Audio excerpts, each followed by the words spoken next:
Kumusta sa lahat, mahal na mga taga-subaybay, maligayang pagdating sa aking channel. Si Tuba Buyak-Ustan ang panauhing pandangal. Ang aktres na si Tugba Buyak-Ustan, na ikinasal sa kanyang kasamahan na si Engin Akyurek noong 2016, ay lumabas bilang honor subject ng Turkish drama Gala Night, kung saan ipinagdiwang ang mga ginintoang tagumpay ng Turkish TV series sa Amerika at sa buong mundo.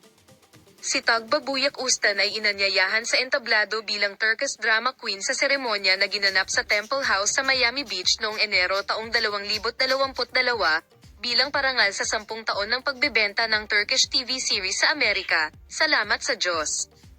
Ang magandang aktres, na dumalo sa gabing pinaunlakan ng Universal Nervia Doping kasama ang kanyang disenyong Oscar Manser, ay gumawa ng pangalawang pasasalamat na talumpati sa Espanyol. Ang magandang aktres ng Turkey na si Tugba Buyak-Ustan ay palaging nagagawang maging spotlight sa kanyang mga post sa social media. Ang mga magagandang post mula sa aktor at ang kanyang galit at kapayapaan kay Engin Akyurek ay patuloy na nakakaakit ng atensyon at pagpapahalaga mula sa kanyang mga tagahanga. Para sa bawat bago at kahangahangang post mula sa duo na sina Tugba Buyak-Ustan at Engin Akyurek, na lumalabas sa tuktok ng listahan ng mga nangungunang pangalan sa Turkish entertainment industry, maligayang pagdating na sundan kami, i-like ang aking video, at ibahagi.